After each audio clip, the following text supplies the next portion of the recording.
கூட 2-3 ஃப்ரெண்ட்ஸ்லாம் பேசும்போது நீங்கள் நிறைய பேசுகிறீங்க சார், ஆனால் நிறைய நாளில் செயல்படுத்த முடியல, சில நேரத்தில் வந்து நமக்கு கிடைக்க மாட்டேங்குது, சில நேரத்தில் வந்து ஒரு சில விஷயங்கள் வந்து கிடைக்குது, எல்லா நாளும் சாத்தியம் இல்லைன்னு கொஞ்சம் ஆதங்கமாக சொன்னாங்க.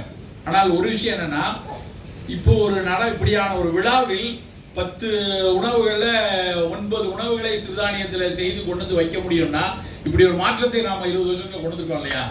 இதே மாதிரி நம்ம தொடர்ச்சியான முயற்சிகளில் இது மாதிரி சாத்தியங்கள் கண்டிப்பாக உண்டு, நம் வீட்டிலும் உண்டு. ஒரு காலத்தில் கம்பு வரகு சாமை அப்படின்னா ஆமாம் அப்படிலாம் கேள்விப்படுறோம், எங்கள் பாட்டி வீட்டில் செய்வாங்க, எங்கள் அப்பா செய்வாங்க அப்படின்னு சொல்லிட்டு இருந்தேன். இன்னைக்கு நம்ம வீட்டில் கண்டிப்பாக வீட்டில் கம்பு வரகு சோளம்லாம் அட்லீஸ்ட் வாரத்துக்கு 2 நாளாவது செய்யக்கூடிய தன்மை வந்திருக்கிறது. நண்பர்களே, நாம் ஒவ்வொரு நாளும் நம் உணவின் மீதான ஒரு சிறு அக்கறையை விதைத்தாக வேண்டிய கட்டாயத்தில் இருக்கிறோம். இது வந்து ஒரு சாய்ஸ் இல்லை, இது மேண்டேட். நம்ம சாப்பிடக்கூடிய ஒரு பானம் நம்ம உட்கார்ந்துருந்தோடனே நம்மகிட்ட கேட்டாங்க, தேநீர் வேணுமா இளநீர் வேணுமா அப்படின்னு ஒரு சாய்ஸ் கேட்குறாங்க இல்லையா? இந்த சாய்ஸ் வந்து நம்ம மனசில் எப்போவுமே இருந்துட்டு இருக்கணும். எனக்கு தேநீர் வேணும், ஆனால் எனக்கு பால் சேர்த்து வேண்டாம், எனக்கு கடுங்காப்பியாக கொடுங்க, இல்லை பச்சை தேநீராக கொடுங்க, எனக்கு கொஞ்சம் தாகம் அதிகமாக இருக்கு, நான் இளநீராக குடித்துக் கொள்கிறேன். இப்படியான தேர்வு நம்ம இங்கே மேடையில் இருக்கும்போது கிடைக்கிற மாதிரி வீட்டில் நாம் சாப்பிடக்கூடிய ஒரு உணவிலும் ஒரு சின்ன அக்கறை இருக்கணும். நம் உணவு வெறும் உணவாக இல்லாமல் ஒரு ஃபங்க்ஷனல் ஃபுட்டா, எல்லா உணவுக்கு பின்னாடி ஏதாவது ஒரு மருத்துவ பயன் நமக்கு கிடைக்கக்கூடிய உணவாக தேர்ந்தெடுக்கணும். அது ஒரு காலை பானம்ங்கிறது ஒரு ஃபங்க்ஷனல் பெவரேஜாக இருக்கலாம். வெறுமனே உற்சாகம் இருக்கணும், டயர்டு போகணும், கண்டிப்பாக டயர்டாக இருக்கக்கூடாது, உற்சாகமாக இருக்கணும், அது அடிப்படை. ஆனால் அதை கூடுதலாக கொடுக்கக்கூடிய பானம் எதுவாக இருக்கும் அப்படிங்கிற யோசனை இருக்கணும். நம்ம வந்து தனி தேநீராக எடுத்தோம் அப்படின்னா, இப்போ சாதாரணமாக தேநீர்னு பரிமாற இடத்துல எடுக்கும்போது அது வந்து தேநீர் கிடையாது. நான் அடிக்கடி சொல்வது போல் அது ஒரு தேயிலை பால் பாயசம். அந்த தேயிலை பால் பாயசத்தை நான் காலையிலையும் ராத்திரியும் குடிப்பேன் அப்படின்னு நம்ம இனிமேல் இருக்க வேண்டாம். அப்படி தான் நம்மளும் குடிச்சோம், நானும் காலேஜில் அப்படி குடிச்சிருக்கேன், அப்படி தான் குடித்தோம். ஆனால் தெரிந்தப்புறம் மாற்றிக்கணும். வேணாம், டீ நல்லது தான், ஆனால் டீலியுடைய அந்த டிகாக்ஷன் கொடுக்கக்கூடிய பயனை பால் சற்று குறைத்திருத, அப்போ பால் இல்லாத டீ குடிப்போமே, அதில் என்ன தான் கிடைக்குன்னு பார்ப்போமே, நம்ம யோசிக்கணும். அது மட்டும் இல்லாமல் எப்போவுமே தேயிலை தான் வேணுமா? இன்னும் எத்தனை இலைகளை நம்ம போட்டு குடிச்சிருக்கோம். தேநீர் வந்து 250 வருஷம் தான் ஆச்சு. அந்த 250 வருஷத்துக்கு முன்னாடி ஏதோ ஒரு பானம் குடித்து கொண்டு தானே இருந்தோம். என்ன குடித்தோம் என்று யோசிச்சு பார்த்தோன்னா, ஒரு காலத்தில் அவங்க வந்து முசுமுசுக்கையும் கரிசலாங்கண்ணியும் வச்சு குடிச்சதாக சித்த மருத்துவாங்க சுருக்கம் என்கிற நூல் சொல்லுது. வெறும் முசுமுசுக்க கீரை, கரிசலாங்கண்ணி கீரை, அதை தேடி அவங்க கொல்லிமலைக்கெல்லாம் ஏறி இருக்க மாட்டாங்க. அவங்க கொல்லையில் இருந்திருக்கும், அவங்க ஓரத்தில் வீட்டில் விளைஞ்சிருக்கும், அது ஒரு பயனாக இருக்குங்கிறத எடுத்து போட்டு அவங்க வந்து கஷாயமாக குடித்திருப்பார்கள். எது நம்ம பயன்படுத்துகிறோமோ அதெல்லாம் நம்ம அருகாமையில் இருந்து பயனளித்த விஷயமாக நம் பெரியோர்கள் பதிஞ்சு வைத்த விஷயம் தான் நம்ம காலகாலமாக தொடர்ந்து வந்திருக்கு. எல்லாரும் வந்து எங்கேயோ ஒரு மலையில் கிடைக்கக்கூடிய ஒரு அற்புத மூலிகை ஒன்று எடுத்து வந்து காலையில் பானமாக குடித்திருக்க வாய்ப்பு இல்லை, அருகாமையில் தான் எடுத்திருப்பாங்க. அப்படி நம் காலை பானங்கிறது நமக்கு அருகாமையில் கிடைக்கக்கூடிய, அது ஒரு கரிசலாங்கண்ணி தேநீராக இருக்கலாம், இல்லைன்னா நெல்லிக்காய் தேநீராக இருக்கலாம். நெல்லிக்காய் டீ குடிச்சு பாருங்களேன், எவ்வளவு சுவை இருக்குங்கிறத குடித்தால் மட்டும்தான் உணர முடியும். வெறும் நெல்லி பொடி, நெல்லிக்காயை விதையை நீக்கிவிட்டு அந்த நெல்லி வச்சலை பொடி செய்து வைத்து நாட்டு மருந்து கடைகள் எல்லாம் இன்னைக்கு எல்லா இடத்துலையும் கிடைக்குது. அந்த நெல்லி பொடியில் ஒரு 1/2 ஸ்பூன் போட்டு காப்பி டிகாஷன் மாதிரியே அந்த டிகாஷன் இறக்கி அதில் துளி ஒரு 4 சொட்டு தேன் விட்டு குடித்து பாருங்கள். அது கொடுக்கக்கூடிய சுவை வேற எதுவும் கொடுக்காது. அவ்வளவு சிறப்பாக இருக்கும், அவ்வளவு ஊக்கத்தை கொடுக்கும். அதில் கிடைக்க நெல்லிக்காயில் மட்டும்தான் அது உலர்ந்ததுக்கு அப்புறமும் விட்டமின் சி வந்து ப்ரிசர்வ்டாக இருக்கும். நிறைய தாவரங்களில் உலர்ந்தாச்சுன்னா அதில் விட்டமின் சி தானாக போயிடும். ஆனால் நெல்லிக்காயில் இருக்கக்கூடிய விட்டமின் சி உலர்ந்ததுக்கு அப்புறம் ஓரளவு பாதுகாக்கப்பட்டு இருக்குதுன்னு ஆய்வு சொல்கிறாங்க. ஸோ இப்போ காலை தேநீர்ங்கிறது ஒரு ஆவாரை கஷாயமாக இருக்கலாம், ஒரு நெல்லிக்காய் தேநீராக இருக்கலாம், ஒரு பிளாக் டீயாக இருக்கலாம், இல்லை வெயில் வந்துருச்சா நல்லா நீராகாரம் எடுத்துக்கொள்ளலாம். அப்போ காலையில் உற்சாகம் கிடைக்கிறது, கூடவே ஒரு கூடுதல் உடல் நலத்திற்கான சில சத்துக்களும் சேர்ந்து கிடைக்குது. இப்போ அந்த காலையில் குடிக்கக்கூடிய அந்த ஒரு நீராகாரம் எடுத்துட்டோம்னா, அது வெறுமனை முந்தின நாள் சாதத்தில் தண்ணி ஊற்றி வச்சு கரைச்சி அப்படியே குடிக்கிறோம், அதில் ஸ்டார்ச் இருக்குது அப்படின்னு நினைக்கிறாங்க. அது கிடையாது. அது ஒரு நாள் தண்ணி ஊற வச்சு மறுநாள் அதை பிழிந்து குடிக்கும் போது அதில் ஏகப்பட்ட ப்ரோபயோட்டிக் இருக்குது, லாக்டோபாசிலஸ் எக்கச்சக்கம் இருக்குது.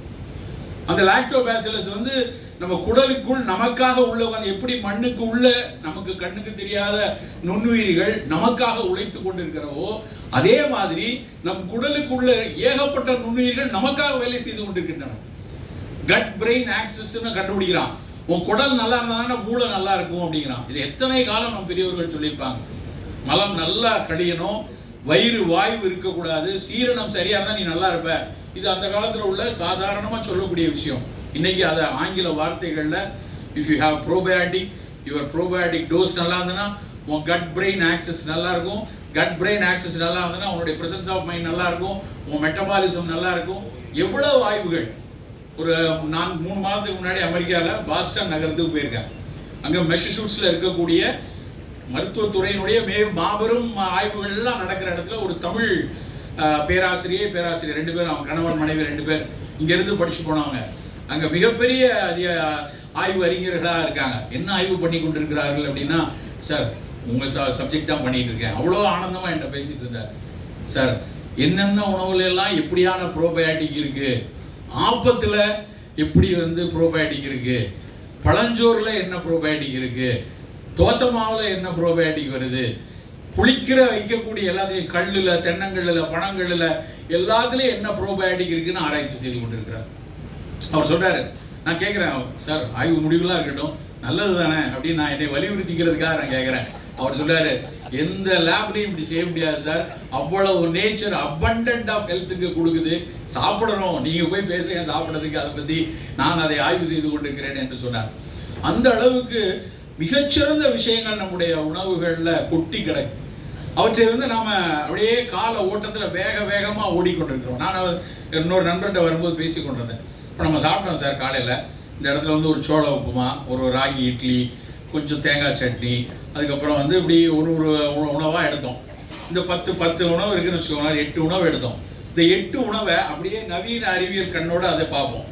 பார்த்தீங்கன்னா எவ்வளவு மைக்ரோ நியூட்ரியன்ட் இருக்கும் அதில், எத்தனை சின்ன சின்ன கனிமங்கள், இரும்புச்சத்திலிருந்து கால்சியம் சத்திலிருந்து குட்டி குட்டி கனிமங்கள், அப்புறம் அந்த ராகியில் இருக்கக்கூடிய கருஞ்செம்மை நிறத்தில் இருக்கக்கூடிய ஃபீனாலிக் காம்பவுண்டு, இவ்வளவு கூட்டு தொகுப்பு மிக குறைந்த அளவில் கணக்கு போட்டாலும் ஒரு 150 நியூட்ரியன்ட் அதில் இருக்கும். ஒரு பிரெட்டு ஜாம்லையும், இல்லை ஒரு பிரெட்டு பட்டர்லையும், இல்லை ஒரு பீஸாலையும், ஒரு பர்கர்லையும், இல்லை டோனட்லையோ, இல்லைன்னா குரோசியாண்ட்லையோ இவ்வளோ இருக்குமா? யோசிச்சு பார்ப்போம். அப்போ மிக குட்டி குட்டியாக பரிமாறப்படக்கூடிய இந்த விஷயங்கள். அதுக்காக இதெல்லாம் சாப்பிட்டோன்னே எல்லா விட்டமினும் சர்றன்னு ஏறியும் நான் சொல்லலை. பட் தினம் அதை எடுக்கும்போது, இந்த மாதிரி உணவுகளை எடுக்கும்போது அது குட்டி குட்டியான ஒரு அக்கறைகளை நம்ம கொடுத்துட்டு இருக்கோம். எப்பவுமே ஒரு விஷயம் நல்லா புரிந்து கொள்ள வேண்டியது என்னன்னா, நம் உடலில் இருக்கக்கூடிய நோய்களை நம் உடல் தான் அதை சரி பண்ணுது. டாக்டர் கொடுக்குற மருந்து, டாக்டர் நோய் கணிக்கிறாரு, அதுக்கு உதவி செய்யக்கூடிய சில கூறுகளை கொடுக்குறாங்க. But healing finally happens with the bodies own intellect. நம்ம மைட்டோகாண்ட்ரியால பதிவு செய்யப்பட்டிருக்கிற அந்த குணப்படுத்தக்கூடிய ஆற்றலும், செல்லில் இருக்கக்கூடிய அந்த பயாலஜியில பல ஆயிரம் ஆண்டுகளாக காப்பாற்றப்பட்ட அந்த அறிவியல் அதுக்குள்ள இருக்கு. அதுதான் குணப்படுத்துறது. அதுக்குரிய அதை ஊக்குவிக்கக்கூடிய, அதுக்கு இடையூறாக இருக்கக்கூடிய சில விஷயங்களை தடுக்கிறதுக்குள்ள மட்டும்தான் மருந்து. அப்போ அதை ஒவ்வொரு நாளும் செம்மைப்படுத்தக்கூடிய உணவுகளில் நாம் அக்கறை எடுத்துக்கிட்டே இருக்கோம். காலையில் பானமா இப்படி எடுத்துக்கலாம், காலை உணவா இது போன்ற ஒரு சிற்றுண்டிகளில் அதிக புரதச்சத்து இருக்கணும். புரதச்சத்து இன்னைக்கு ரொம்ப குறைவா இருக்கு. நம்முடைய செல் மீடியேட்டட் இம்யூனிட்டின்னு நோய் எதிர்ப்பாற்றலை கொடுக்கக்கூடிய அந்த ஆற்றல் புரதத்துல தான் நிறைய இருக்கு. நம்ம தாவர புரதங்கள் மட்டுமே எடுக்கிறவங்களுக்கு கொஞ்சம் குறைவா தான் கிடைக்கும். அப்போ கூடுதலா தாவர புரதம் எடுக்கணும். அப்போ சுண்டல் கண்டிப்பா இன்னைக்கு சுண்டல் இருந்தது, இப்போ உட்காரும்போது நிலக்கடலை கொடுத்தாங்க, கொஞ்சம் கொஞ்சமா புரதத்தை சேர்த்துக்கிட்டே இருக்கணும். இல்ல மரக்கறி எடுத்து அது மாதிரி புலால் எடுக்கிறவங்களுக்கு கொஞ்சம் கூடுதலா கிடைக்கும். மீனோ முட்டையோ எடுக்கும்போது அந்த ஹோல்சம் புரோட்டீன் கொஞ்சம் கூடுதலா கிடைச்சிடும். ஒரு நாளைக்கு என் இடம் 68-70 கிலோ இருக்கிறேன்னா 70 கிலோக்கு 70 கிராம் புரதம் வேணும். இப்ப காலையில் இவ்வளவு நேரம் சாப்பிட்டதுல எவ்வளவு புரதம் வந்திருக்கும்? 15 கிராம் இல்ல 18 கிராம் தான் வந்திருக்கும். அதிகம் கணக்கு போட்டு பார்த்தா 15 கிராம் தான் இருக்கும். அப்ப நம்ம மத்தியானம் நைட் எல்லாம் மேக்சிமம் பார்த்தா 40க்கு மேல தாண்டாது. வெஜிடேரியனா வெறுமனா எடுக்கும். அப்ப நம்ம ஒரே ஒரு முட்டையை சேர்த்துட்டோம் அப்படின்னா ஒரு 12 கிராம் டபால் ஓடி வந்துடும். அப்படி புரதங்களும் நமக்கு வேணும். இல்ல சார் நான் மரக்கறி மட்டும் எடுக்கலாம் நினைக்கிறேன், என்னுடைய உளவியல் ரீதியாக நான் புலால் வெறுக்கிறேன் என்றால் ஓகே. அப்ப அதுக்கேற்ற மாதிரியான புரதச்சத்து கூடுதலாக உள்ள உணவை நம் உணவில் எடுத்துக்கொள்ளணும். இது ரொம்ப அடிப்படையான விஷயம். ரெண்டாவது முக்கியமான விஷயம் உணவில் 6 சுவை அடிப்படையில் எல்லா சுவையும் எல்லா உடலுக்கு மிக மிக முக்கியமானது. எந்த சுவையும் தவறு, எந்த சுவையும் இழுக்குன்னு கிடையாது. ஆனா அந்தந்த சுவை அந்தந்த அளவுல இருக்கணும், அந்தந்த வயதுக்கு ஏற்றாற்போல் இருக்கணும். இப்போ நீங்க இருக்கிறவங்க பெரும்பாலும் 40-50 வயதை ஒட்டியவங்க நிறைய இருக்கும். நம்ம எல்லாருக்குமே ஆகாத 2 சுவை இனிப்பு உப்பு தான். சுகர் இருக்கு, பிபி இருக்குன்னா ரெண்டாவது. சுகர் இருக்கோ இல்லையோ, பிபி இருக்கோ இல்லையோ, இனிப்பு உப்பு குறைத்தே ஆகணும். இல்லை சார் நான் வந்து நாட்டு சக்கரை தான் போட்டுக்கிறேன், நான் பனை வெல்லம் தான் போட்டுக்கிறேன், அதுவும் கிளைசிமிக் இண்டெக்ஸ் கூட தான். கூட கிளைசிமிக் இண்டெக்ஸ் குறைவு, கிளைசிமிக் லோடு கூட தான் இருக்கும். ஒரு விழா காலங்களில் எடுத்துக்கொள்ளலாம். ஒரு விழா காலம், ஒரு மன மகிழ்ச்சிக்கு நான் கொஞ்சம் கருப்பட்டி எடுத்துக்கிட்டேன், ஒரு தேன் வச்சா எடுத்துக்கலாம். தினம் நான் கருப்பட்டி காப்பி காலையிலேருந்து 4 தடவை குடிப்பேன், அதில் 1.5 ஸ்பூன் போட்டுப்பேன், அதான் சுகர் இல்லை அப்படின்னு நினைக்கிறது நம்மளே நாம முட்டாள் ஆக்கி கொள்கிற ஒரு விஷயம். நாம் இனிப்பு உப்பை குறைத்து தான் ஆகணும். இனிப்பாவது பல பேர் ஆரம்பிச்சிட்டாங்க. இப்போ இங்கெல்லாம் காபி கொடுக்கும்போது வேணா போட்டுக்கோங்க அப்படின்னு சர்க்கரையத்தை கொண்டு வராங்க. அதெல்லாம் ஒரு மிக அழகான அறிவியல் பூர்வமான அறச்செயல் என்னை பொறுத்த வரைக்கும். அது ரொம்ப முக்கியம். ஆனால் அதுக்கு அடுத்த ஒரு பாயிண்ட்ல என்னன்னா, உப்பை வந்து நம்ம விட மாட்டேங்கிறோம்.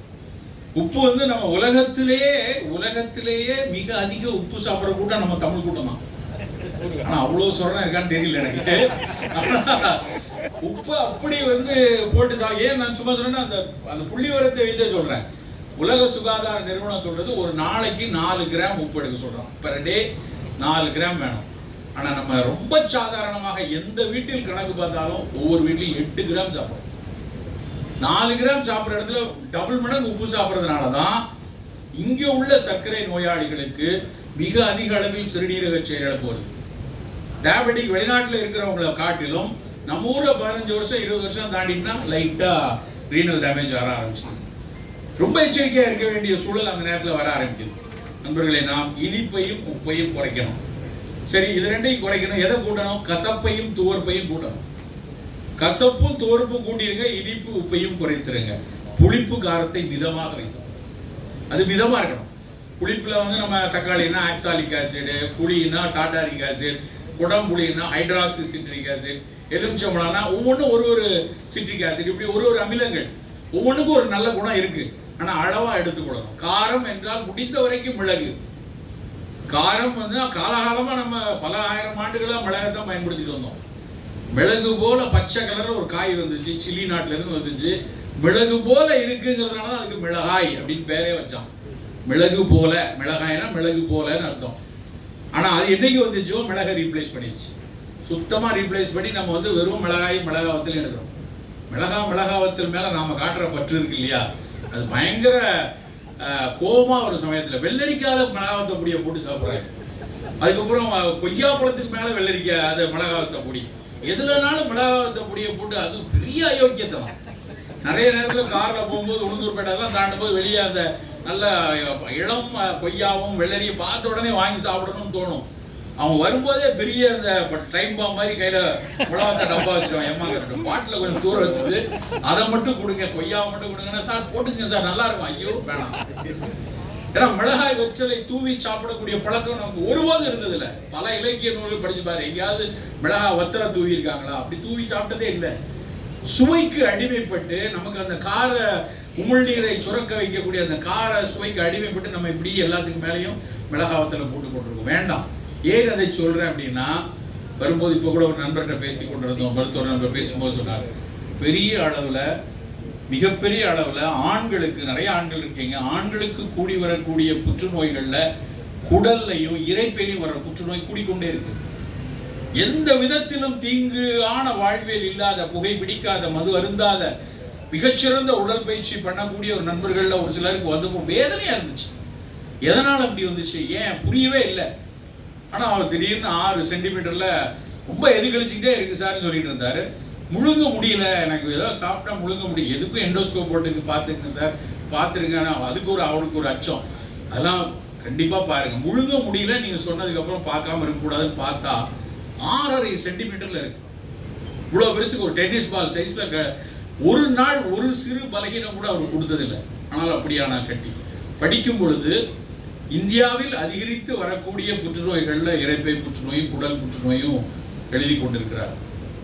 நாங்கெல்லாம் படிக்கிற காலத்துல நாமெல்லாம் சாம்பார் சாப்பிட்ற கூட்டம்பா, நமக்கு அதுல மஞ்சள் இருக்கு, சீரகம் இருக்கு, அதனால கண்டிப்பா குடல்ல எல்லாம் புற்றே வராது அப்படின்னு படிச்சிருக்கோம், நாங்க படிச்சிருக்கோம். ஆனா அது மாறிடுச்சு பெரிய அளவுல. அது இப்போ நீங்க போய் இங்க உங்களுக்கு திருப்பூர், கோயம்புத்தூர் சுத்தி 1000 மிகப்பெரிய ஆஸ்பத்திரி இருக்கு. எங்க போய் டேட்டா கேளுங்க, கோலன் கேன்சரும் கேஸ்ட்ரிக் கேன்சரும் கூடிக்கொண்டிருக்கு. அதுதான் எல்லா இடத்துலையும் சொல்றாங்க.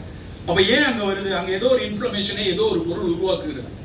மிளகாவத்தலா இல்லை காற்றில் இருந்து வரக்கூடிய மாசுபாடா, இல்லை மனதில் இருக்கக்கூடிய அழுத்தங்களா, ஏதோ ஒன்று உள்ளே போய் அதை உருவாக்குறது. அந்த இன்ஃப்ளமேஷனை உருவாக்குற நமக்கு தெரிகிற விஷயத்தை தவிர்த்துடுவோமே. தெரியாத எங்கேயோ ஒரு காற்றுல ஒன்று கலந்து உள்ள வந்துன்னா அது விதி போனால் போதும். ஆனால் மிளகாவத்தல் தெரியும், இப்படி மிளகாவத்தை கூடிய போய் தூவி தூவி சாப்பிடக்கூடாது. அதுக்கப்புறமா அதை போய் ஏன் செய்யணும்? நண்பர்களே, நாம் மிக மிக எச்சரிக்கையாக ஒரு வேளை உணவிலும் அக்கறையை அதிகம் செலுத்த வேண்டிய காலம். அதை தாண்டி மனம் மிக மகிழ்ச்சியா இருக்கிறதும், மனதுக்கான பல்வேறு பயிற்சிகளை தினம் எடுத்துக்கொள்வதும், முன்னாடி மாதிரி அது வந்து ஒரு வாழ்வியலோடு இணைந்து வரல. வாழ்வியலோடு இணைந்து வரும்போது அந்த மகிழ்ச்சி, அந்த அன்பு, அதுல கிடைக்கக்கூடிய நிறைவுத்தன்மை, இதெல்லாம் வாழ்வியலோடு ஒரு காலத்தில் இருந்தது. இன்னைக்கு அப்படி இல்லை. இன்னைக்கு ரொம்ப சேட்டலைட் லைஃப் ஆயிடுச்சு. எல்லாவற்றிற்கும் மெனக்கெடுவது போல அன்பிற்காகவும் மனதில் இருக்கக்கூடிய நிறைவுத்தன்மைக்காகவும் நம்ம மெனக்கெட வேண்டியிருக்கு. அதற்கான பயிற்சிகள் அவசியமா இருக்கு. எதுக்கு மூச்சு பயிற்சி செய்யணும், எதுக்கு யோகாசன பயிற்சி செய்யணும், எதுக்கு வாழ்வை புரிந்து கொள்ளக்கூடிய தத்துவங்களை படிக்கணும். அந்த வாழ்வை புரிந்து கொள்ளக்கூடிய தத்துவங்கள் படிச்சாதான் மனம் மிக சரியா இருக்கு. காலை எழுந்தோடனே ஒரு 10 நிமிஷம் நம்ம வந்து மூச்சு பயிற்சிக்கும் நடைப்பயிற்சிக்கும் செய்யற மாதிரி நம்ம இந்திய தத்துவங்கள்ல இருக்கக்கூடிய எத்தனை நிறைவுத்தன்மை. தினம் நான் சில விஷயத்தை கேட்கிறேன், படிச்சு முடிச்சுட்டு யாராவது 2 நண்பர்கள்ட்ட அதை பகிர்ந்து கொள்வதும், அதை பற்றி ஒரு 2 நிமிஷம் பேசி கொள்றதுல யோசிச்சு பார்த்தா, சும்மா நம்ம எதுக்கு இதை பேசுறோம் அப்படின்னு யோசிச்சா, அந்த பேசுற உரையாடல்ல அந்த தத்துவம் குறித்த சிறு விளக்கங்களை ஒருவர் சொல்லும் பொழுது நம் மனதில் சில புரிதல்கள் வருது. ஓ, இப்படி இருக்கலாம், இது போதும், இந்த நிறைவுத்தன்மை நமக்கு இருக்கணும் அப்படிங்கிற ஒரு சிந்தனை வருது. இப்படியான நிகழ்ச்சிகள், இந்த மாதிரி நிகழ்ச்சிகளை கலந்து கொள்ளும்போது காலையிலிருந்து ஒரு விஷயமா அப்சர்வ் பண்ணி பார்க்கும்போது எவ்வளவு மனம் மகிழ்ச்சியா இருக்கு. எந்த இடத்திலும் இப்படியான நிறைவை மகிழ்ச்சி நீங்கள் வாங்கவே முடியாது. இந்த மரத்தை நடும் பொழுது ஒவ்வொருத்தரும் அதுக்குள்ள அந்த மண்ணை எடுக்கிறதா இருக்கட்டும், தண்ணி விடுறதா இருக்கட்டும், ராமராஜனை வந்து அப்படி வேஷ்டியை மடிச்சு கட்டி அப்படி மொபடி பிடிச்ச உடனே அது எவ்வளவு மகிழ்ச்சியை கொடுக்குது. இது வேற எங்கேயும் கிடைக்காது. அவர் ஒரு விவசாயி, அவங்க ஒரு மிகப்பெரிய தொழிலதிபர். அவங்க வந்து ஒரு விவசாயியா அவங்க ஒரு மனசு மகிழ்ந்து அதை எடுத்து போடும்போது அதை பார்த்து கொண்டிருப்பவர்களுக்கு, அவருக்கும் கூட அதை சுற்றி பார்க்க அத்தனை பேருக்கும் ஒரு நிறைவு வரும். ஒரு கணத்தில் தான் ஒரு விவசாயியாக மாறி தன் விரும்பி அந்த மகிழ மரத்தை வந்து நடக்கூடிய ஒரு இதை விட அழகியல் வேற எந்த இடத்துல இருக்கு? அப்படியான விஷயங்களை வந்து திரும்ப திரும்ப நாம் வந்து பல இடங்கள்ல செய்து கொண்டிருக்கும் போது இந்த வீட்டுக்காரங்களெல்லாம் பார்த்தா எனக்கு கொஞ்சம் பொறாமையா இருக்கு. ஒரு 5 வருஷம் கழிச்சு இந்த வீட்டில் வந்து எவ்வளவு மிகப்பெரிய நல்ல காற்றும் நல்ல ஒரு விஷயங்களும் கிடைக்கும். நண்பர்களே, என்னை வந்து அழைத்த போதே நான் சொன்ன சிவராமன் சார்ட்ட ரொம்ப மகிழ்ச்சி. இப்படியான விஷயத்துல கலந்து கொள்றது எனக்கு கிடைக்கக்கூடிய மிகப்பெரிய ஊக்கம். எவ்வளவு நல்ல மனிதர்கள், நல்ல உள்ளங்கள். ஒவ்வொரு முறை கொங்கு தேசத்துல நான் வந்து பல இடங்கள்ல பேச வந்திருக்கிறேன். பல முறை இந்த திருப்பூர்லயும் கோயம்புத்தூர்லயும் பேசியிருக்கிறேன். ஒவ்வொரு முறையும் வீட்டில் போனா நான் வந்து என் ஒய்ஃப்ட்ட சொல்ற முதல் விஷயம், உங்க ஊர் மாதிரி, ஏன்னா அவங்க இந்த ஊர் பக்கம், உங்க ஊர் மாதிரி வராதுப்பா. ஒவ்வொரு மனிதர்களும் வந்து எவ்வளவு மகிழ்ச்சியா இருக்காங்க. போயிட்டு வந்தாலே ஒரு ஊக்கம் கிடைச்ச மாதிரி ஆயிடுது. என் நண்பர் வந்துட்டு அடிக்கடி சொல்லுவோம், உங்க ஊருக்கு போயிட்டு வந்தாலே ஒரு டானிக் கிடைச்ச மாதிரி ஆயிடுது. எல்லாரிடமிருந்து கற்றுக்கொள்வதற்கு ஏதோ ஒரு விஷயம் எல்லோரும் செய்யக்கூடிய. திருப்பூர்ல ஒரு தடவை புத்தக கண்காட்சிக்கு வந்திருக்கேன். அன்னைக்கு பயங்கர லேட் ஆயிடுச்சு, ஒரே மழை. 8:45 நான் பேச ஆரம்பிக்கும் போது, ஆனால் 8:45 9:50 வரைக்கும் ஒருத்தர் நகரல. அவ்வளவு அழகா உட்கார்ந்து அதை கேட்டுக்கொண்டார். அன்னைக்கு அந்த மாதிரியான நிகழ்ச்சி இப்போ 5 வருஷம் ஆயிடுச்சு. ஆனா இப்பவும் மனசுல வந்து அந்த ஒழுங்கு, இப்படி இந்த ஒழுங்கு இருக்கு. நான் வந்த உடனே பார்த்தேன், முன்னாடி வந்து கோயம்புத்தூர்ல பல இடங்கள்ல கூட்டங்கள் பார்க்கும்போது அந்த கார்களை நிறுத்தி இருக்கிற ஒழுங்கு, இது வேற எந்த ஊர்லயும் கிடையாது. எங்க ஊர்ல எல்லாம் சுத்தமா கிடையாது. அழகா வந்து எங்க யாரும் உட்கார்ந்து காரை இங்க விடுங்க அங்க விடுங்க யாரும் சொல்லிட்டு இருக்க மாதிரி தெரியல. ஆனா அத்தனை பேரும் அந்த வாகனங்களை நிறுத்தி இருக்கிற விஷயம். ஒரு நிகழ்ச்சி 8 மணிக்கு துவங்குதுன்னா இன்னைக்கு 8 மணிக்கு இங்க ஒரு 200 பேர் இருக்காங்க. எவ்வளவு அழகான ஒழுங்கு. இந்த ஒழுங்குகளை வந்து பார்க்க பார்க்க நாம் இதை ஏற்படுத்தணும். நாம இதை நம்ம சந்திக்கிற இடங்கள்ல, பார்க்கிற இடங்கள்ல, நாம் நடத்தக்கூடிய கூட்டங்கள்ல இந்த ஒழுங்கை கொண்டு வர வேண்டும் என்று நினைக்கிறேன். ஸோ அந்த அடிப்படையில் இன்றைய பொழுது மிக மிக சிறந்த காலை பொழுதாக, மிக மிக சிறந்த பொழுதாக எனக்கும் அந்த மகிழ மரத்துக்கும் இந்த வனத்துக்குள் திருப்பூருக்கும் அத்தனை பேருக்கும் ஏற்பட்டிருக்கிறது. நன்றி நண்பர்களே, வணக்கம்.